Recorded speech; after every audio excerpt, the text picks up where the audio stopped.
తర్వాత వేరే మోతుగూడెం ఏరియాలో చేశాను, కానీ అక్కడ పెద్ద స్మగ్లింగ్ లాంటివి ఏమి లేవండి. పీస్ఫుల్ ఏరియా మోతుగూడెం డిఆర్ఓ చేశాను. అక్కడి నుంచి మనం భద్రాచలం వచ్చాను. బైఫర్కేషన్ తర్వాత తెలంగాణకు వచ్చాము. వచ్చిన తర్వాత 2019లో చర్ల రేంజ్ ఆఫీసర్కి ఛార్జ్ తీసుకున్నామండి. తీసుకున్న తర్వాత యాక్చువల్గా అప్పట్లోనే 2019-18 బాబు గారు ఇక్కడ ఎఫ్డిఓగా ఉన్నారు. బాబు గారు వచ్చిన తర్వాత ఇక్కడంతా వర్క్ కల్చర్ అలవాటు చేశారు. పని చేయాలి. ఇంతకుముందు ఏంటంటే మనం ఏం చేయలేము అన్న దాంట్లో ఉండేవాళ్ళు స్టాఫ్. ఆ తర్వాత అలా కాదు, మనం అంటూ ఏదో ఒకటి చేయాలి, మనం అంటూ ఒక మార్పు ఉండాలి. డిపార్ట్మెంటు అనేది దాదాపుగా ఏం లేదు, మనం వచ్చామా ఉద్యోగం చేసామా వెళ్ళిపోయామా అనేటట్టు ఉండేది అంతకుముందు. ఆ తర్వాత మనం అంటూ మన కార్యక్రమాలు చేయాలి, మనకు మార్పు చూపించాలనే ఉద్దేశంతో సార్ చెప్పారు. మేము కూడా మా స్టాఫ్ అందరూ మోటివేట్ చేశాము. ఆ తర్వాత మంచి వర్క్స్ చేసామండి. దాదాపు 216 హెక్టార్లు రిట్రీవ్ చేసాము. మావోయిస్ట్ ఏరియాలను పోయిన సంవత్సరం ఒక 46 హెక్టార్లు రిట్రీవ్ చేసామండి. అంటే 2019 నుంచి ఇక్కడే ఉన్నారు మీరు? 2019 నుంచి చర్ల రేంజ్ ఆఫీసర్గా ఉన్నాను. రిట్రీవ్ చేసాము. 46 హెక్టార్లు రిట్రీవ్ చేసాము పోయిన సంవత్సరం. ఎంత స్ట్రగుల్ అయిందంటే మేము ట్రెంచ్ కొడతా ఉన్నాము, 300 మంది గొత్తుకోయేసి అందరూ వచ్చేసారు. వచ్చి ఆకులు తాటాకులు పట్టుకొని వచ్చారు, కత్తులు పట్టుకొచ్చారు, గుణపాలు పట్టుకొచ్చారు. దానిలో కొంతమంది తాగేసి ఉన్నారు.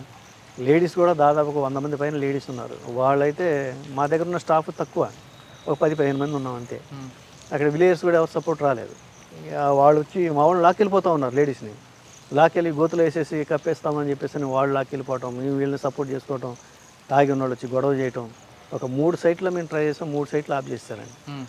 ఆ తర్వాత ఎందుకని ఇలా జరిగింది అని చెప్పేసి మేము మళ్ళీ మా స్టాఫ్తో ఒకసారి మీటింగ్ పెట్టుకొని, ఇట్లా అయితే లాభం లేదు, మనం మీటింగ్ పెట్టి వీళ్ళలోనే కొంచెం చేంజ్ తీసుకురావాలని వాళ్ళందరినీ పిలిచి తిప్పాపురంలో మీటింగ్ పెట్టాం. అన్ని గట్టిగా మీటింగ్కి వెళ్ళే ముందు ఆ బ్యాడ్ సిచ్యువేషన్ మీరు ఎలా హ్యాండిల్ చేశారు? ఎందుకంటే మీరు చెప్తుంది కంప్లీట్ వైలెన్స్ అయిపోయింది, మీరు వాళ్ళది అప్పర్ హ్యాండ్ అయింది, అక్కడి నుంచి బయటపడాలి కదా మీరు.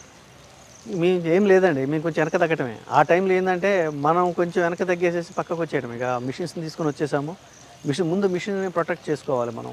మన మనుషులు అంటే అందరూ యూనిఫామ్తో ఉన్నాం కాబట్టి కొద్దిమంది మాత్రం, ఎవరైతే యాక్చువల్గా మాప్ సైకాలజీ ఎలా ఉంటుందంటే అండి, విడివిడిగా ఉన్నప్పుడు ఎవరు మాట్లాడరు, గుంపుగా ఉన్నప్పుడు మాత్రం కొద్దిమంది ఒక 4-5 మాత్రం వాయిస్ రైజ్ చేసి మాట్లాడతారు.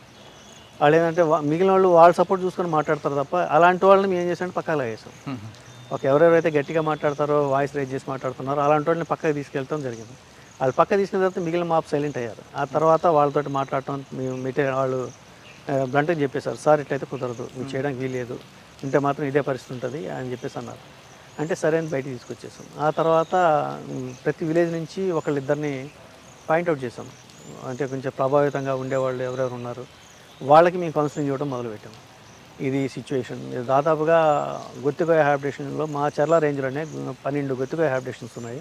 ఆ 12 గొత్తికోయ హ్యాబిటేషన్స్ దాదాపు 3,500 నుంచి 4,000 ఎకరాల ఏరియా వాళ్ళ కంట్రోల్లో ఉంది. వాళ్ళందరూ దాదాపుగా ఒక 84-85లో వచ్చినాయి. ఒక 2 గుంపులు ఉన్నాయి, చిన్న ఊర్లు అంతే.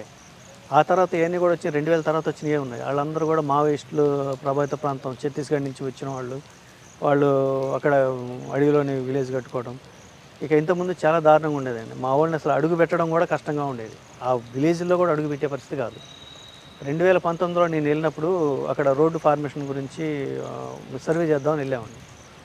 వెళ్ళి సర్వే చేశారు మా వాళ్ళు. మేము మొత్తం చెక్ చేసాము. చెక్ చేసుకొని వస్తూ ఉంటే రోడ్డు కొంచెం దూరంలోనే మంచిగా పాటలు వినబడతా ఉన్నాయి. ఏంటి ఇంత పాటలు వినబడుతున్నాయి ఈ అడవిలో అని చెప్పేసి వెళ్ళాము లోపలికి. వెళ్తే పాటలు పెట్టుకొని ట్రాక్టర్ మీద హ్యాపీగా దున్నుకుంటున్నాడు ఒకడు, కట్టపు వస్తున్నాడు. ఎవరా నువ్వు అంటే అసలు మా సమాధానం కూడా చెప్పట్లే. మీరు కావాలంటే ఆడితో మాట్లాడుకోండి అంటాను. ఎవరితో మాట్లాడాలంటే అక్కడ ఎవడూ లేడు.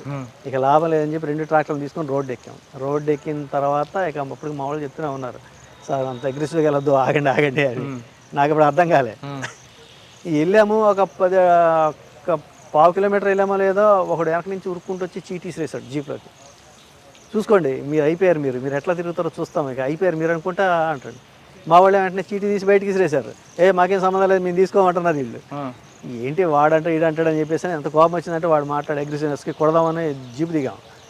దిగిన తర్వాత మా వాళ్ళు వెనకలాకి వచ్చారు. సార్ వాడు ఇక ఈ ఊర్లోనే కిష్టారంపాడు ఊరోడు, ఈ ఊర్లోనే వాడు ఉన్నాడు సార్, ఆ లీడర్ మావోయిస్ట్ లీడర్ ఉన్నాడు, వాడు తాలూకు మనిషి వాడు, మీరు అగ్రెసివ్ అవ్వద్దు, వచ్చేసేయండి సార్, మన బ్యాడ్ సిచ్యువేషన్ ఉంటుంది వచ్చేసేయండి అంటే ట్రాక్టర్ తీసుకొని బయటకు వచ్చాం. ఆ చిట్టీలు ఏముందండి చూసారా? ఇది చూడలేదు మేము. ఏం లేదు, కలవమని ఉంటుంది ఇటైతే. అది మా వాళ్ళందరికీ రెగ్యులర్గా వార్నింగ్ అది అంతే.